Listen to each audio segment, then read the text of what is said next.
Let us now turn to Paris, of all places, with Niccolo Milanese. Niccolo, you run the European Alternatives Institute, which is a think tank based in Italy. You work within the EU to promote, how could I put it, a fully transnational democracy, to try and empower European citizens better. In your view, tell us what exactly it means to have a single market. Is the completion of the single market good for Europe, for democracy, for more democracy in Europe today? Thanks. Good evening, Christine. European Alternatives is a transnational organization, so we're not based in one country, such as Italy. We're based right the way throughout Europe and have offices in many of them. For me, the crucial three factors for the future of Europe are prosperity, yes, but also the extension of citizens' rights and the extension of democracy. Over the past 60 years of European integration, the method that has been privileged has been a market-led integration. And my fear with our discussion about the single market is that we're being led down the same path again, thinking only about the economy and the market and thinking that will solve all of our problems, and ignoring some of the political issues which are running alongside and behind those economic problems. I think now in Europe we're seeing the limits of market-led integration, and those limits are democratic limits where citizens are starting to suspect that their rights are being undermined by Europe and their democracy is being undermined as well. Now, they might be mistaken in some ways about that. There are many things that Europe has done to extend rights, some things that Europe has done to extend democracy as well. But the fact is that more and more citizens blame things like the single market for undermining social rights, for undermining long fought for rights at the workplace, their pensions and other things, as well as undermining their national democracies. And that's quite the opposite of the kind of Europe that I want to see and I want to live in. The kind of Europe I want to live in would be one where our rights are extended, where we're given new rights by Europe, such as the right for free movement, or where Europe is working as a way of pulling us all up to the best set of social rights in Europe, rather than down to the lowest common denominator, which is the impression that many Europeans have. Likewise, for democracy, I want to see a Europe where instead of democracy effectively being suspended, or people feeling like it is suspended in countries like Greece or in Italy, where democracy, if I dare say so, is being run at the gunpoint of the market, we have an extended democracy where citizens are able to have a say fully over the full range of European issues at a European scale. Now, in that context, if we renew the approach to Europe, the single market could be a force for extending rights and extending democracy. As the largest market in the world, it would allow European citizens to have political agency over the way global capitalism is working. We could influence that as European citizens. We're supposed to have a European Parliament. You don't think that actually gets the job done? Well, I think the European Parliament works very hard, and it's a great thing that it is there, but I don't think it's sufficient. I don't think it has competencies over all the areas that it should have, notably European economic governance. And I think that the crucial figures making the decisions in the Commission and at the head of the European Council are largely unelected and therefore unaccountable. You simply can't vote out the President of the European Commission if you would like to. And starting from that point, we don't have an authentic European democracy. David, what would be your arguments to encourage Niccolo to be more optimistic? I'm not sure you're aware that since the Lisbon Treaty entered into force 2 years ago, the European Parliament is the co-legislator on all single market measures. So any measure that the Commission puts forward has to be agreed both by the Council and the European Parliament. That's a huge increase in the influence and power of the Parliament, and they're making quite good use of it. If you look at the changes they make to single market legislation, you can see that they're having a very big impact.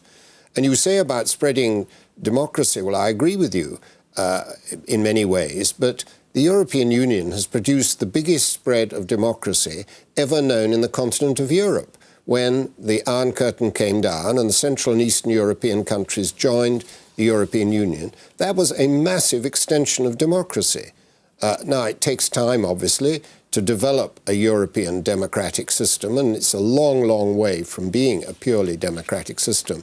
But I do think one should recognise that with the powers the Parliament has in the single market and the extension of democracy into Central Eastern Europe, there's been some very large positive shifts. Niccolo? I agree with you, David, that there's been many positive things done by Europe.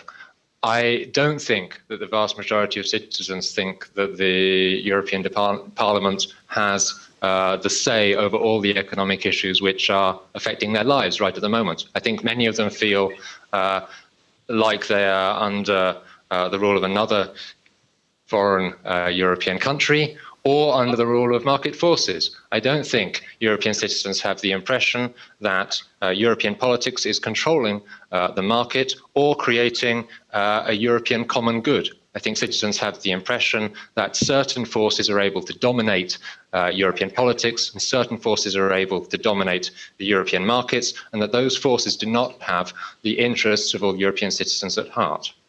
Andre, you're on the same wavelength than Niccolo. How could you encourage him and his think tank to actually promote your common ideas? Well, I think I agree with Niccolo when he writes that the European Council, the European Central Bank and the European Commission have become dysfunctional. And I think there's a reason why they've become dysfunctional, is because they're not checked. It's because people cannot say that they made a wrong decision. And so what I think needs to be done is we need to reconnect national politics with the pooled level of decision making. How? And that means, very simply, you do away with the Commission and all the other institutions that are now there forming the executive, and you make all the prime ministers or a series of ministers from national governments the executive of Europe, so that they actually have to negotiate. And you make That's what they do at the Council of Ministers. But really accountable. You throw away the European Parliament. It is nobody is going to vote for it anyway. 40% now, 43% turn out at elections, and you make national parliaments or a part of national parliaments the European Parliament. Basically, you then reconnect again those people who make policies, and you make also people both in Europe and in the national parliament accountable again for the decisions that they make in terms of policy, and at both levels they can be sent away. And that's how you reconnect, and that's how you get democracy, and that's how you get a functional democracy. Niccolo, would you agree with that? No, Mr. Cruel, we may be on the same wavelength, but we have very different kinds of solutions. I believe that we need to have a decisive move to transnational democracy. I think that actually the national parliaments have too much control over European policy, and they're holding Europe to ransom. Rather, what we should do is to empower the Commission by giving it authority. Authority in Europe comes from democratic legitimacy. We should elect it, and we should empower the European Parliament further. I think that's the only way to ensure that the European common good, the common good of the European citizens, is best protected. Niccolo, have you talked to citizens recently who don't show up at the polls? Now, a majority of European citizens don't even bother to vote anymore for the European Union. How on earth are you going to make... It's because they don't think there's anything to vote for, Andre. It's because they don't think there's anything to vote for. And we need to show them that there are essential issues that they have to vote for, and that they have the power to change them. And that they can change the whole of Europe, not just their own country, but the whole of Europe, and ultimately the whole of the world. I don't put all the blame, by the way, on the politicians. It's easy to sit here and blame politicians. I also put a lot of responsibility on citizens themselves. I think citizens throughout Europe have to recognize their common interest and mobilize themselves transnationally. That's what my organization is trying to do, to create the Europe that we want to live in. It's easy to sit back and criticize. We have a responsibility to do it. With that regard, if I might add, I have a lot of sympathy with Ronan's position as a small business person. Small businesses have difficulty doing business across Europe. Non-profit associations have even more difficulty because we have less resources to deal with some of the difficulties thrown up by the incompleted social market. If we were serious about democracy in Europe, we would make it easier for associations and political parties, for that matter, to act genuinely across Europe. It's for years that we've been calling for a statute for European associations. It hasn't happened yet. It would be the minimum to do to show that we're serious about promoting citizen involvement and citizen democracy in Europe. Niccolo, one last question to you. Would you be in favor of a sort of direct election of a president of Europe by European citizens? Well, I think that if the European political parties nominate their candidate for the president of the Commission at the next European elections, that would be a big move forward. The president of the European Council, Herman Van Rompuy, was re-elected a couple of years ago with almost nobody noticing. No other candidates, almost no media coverage. There's something very strange where the president of the European Council is re-elected with nobody noticing. So I think something needs to be done about that, yes.